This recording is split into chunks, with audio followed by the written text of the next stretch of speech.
श्री रामचरितमानस बालकांड 70वें दोहे के पश्चात का प्रकरण पार्वती प्रकरण चल रहा है।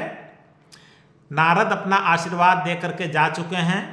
अब आगे का प्रकरण। कहियस ब्रह्म भवन मुनि गयऊ, आगिल चरित सुनहु जस भयऊ। पति एकांत पाई कह मैना, नाथन मैं समुझे मुनि बैना। जो घरु बरु कुलु होई अनुपा, करिए विवाहु सुता अनुरूपा। नत कन्या बरु रहु कुआरी, कंत उमा मम प्राण पियारी। जो न मिले बरु गिरि जहि जोगु, गिरजड़ सहज कहि सबु लोगु। सोई विचारी पति करहु विवाहु, जहिन बहोरी होई उरदाहु। अस कहि परी चरण धरि सीसा, बोले सहित स्नेह गिरीसा। बरु पावक प्रगटे शशि माही, नारद बचनु अन्यथा नाही। प्रिया सोचु परिहरहु सबु, सुमिरहु श्री भगवान। पार्वती निर्मयऊ जही, और सोई करहि कल्याण। तो क्या लिखा गोस्वामी जी ने 70वें दोहे के पश्चात। कहि अस ब्रह्म भवन मुनि गयऊ, ऐसा कह करके महर्षि नारद ब्रह्मलोक को चले गए। क्या कह के चले गए कि आप लोग परेशान मत होइए, जो कुछ अब आगे होगा वह अच्छा ही होगा, शुभ होगा, मंगल कारक होगा। ऐसा कह करके ब्रह्मलोक को मुनि नारद चले गए। आगिल चरित सुनहु जस भयऊ। अब आगे का चरित्र जैसा हुआ उसको सुनिए। पति ही एकांत पाई कह मैना।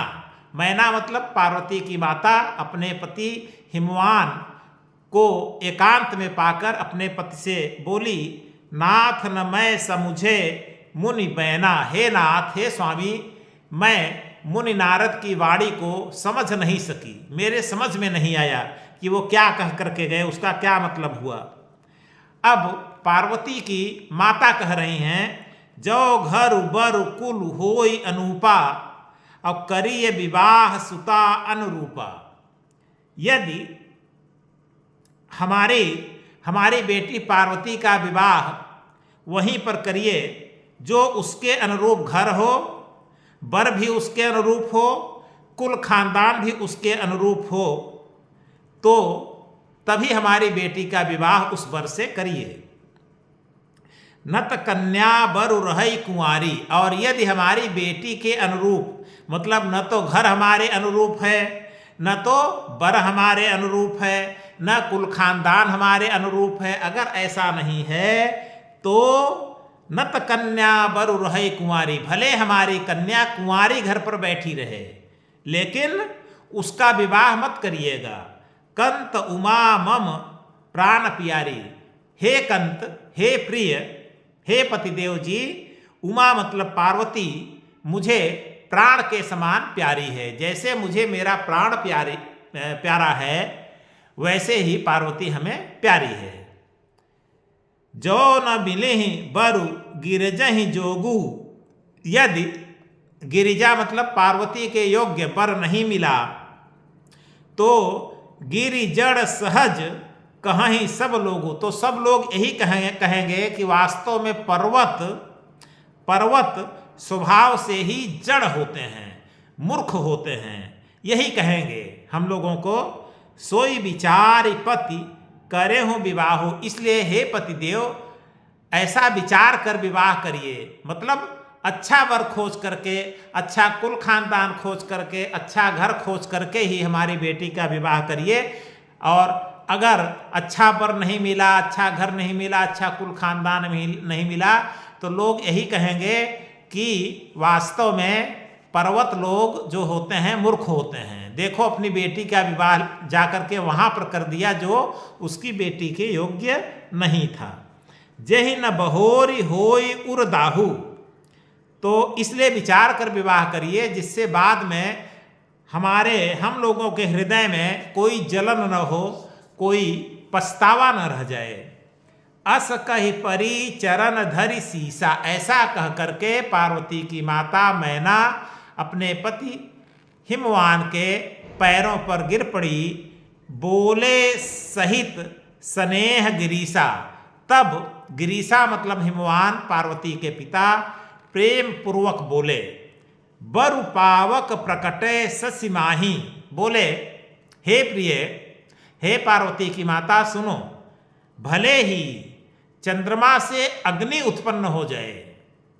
बरु पावक प्रकटे ससिमाही, भले ही चंद्रमा से अग्नि उत्पन्न हो जाए, लेकिन नारद वचन अन्यथा नहीं, लेकिन नारद का वचन झूठा नहीं हो सकता है। यानी मुनि नारद जो कह करके गए हैं वही सत्य है और वही होगा, इस बात को मान लो। प्रिया सोच परिहरहु सब, हे प्रिय सारे सोच को, जो मन में सोच कर रही हो, चिंता कर रही हो, उसको त्याग दो। सुमिरहु श्री भगवान, श्री भगवान विष्णु का स्मरण करो। पार्वती निर्मयौ जहि, जिन्होंने पार्वती की रचना किया है, निर्माण किया है, सोई करिहि कल्याण, वही पार्वती का कल्याण करेंगे। तो यह रहा 71वां दोहा। यहाँ पर विराम लेते हैं। इसके पश्चात का प्रकरण इसके बाद के चलचित्र में।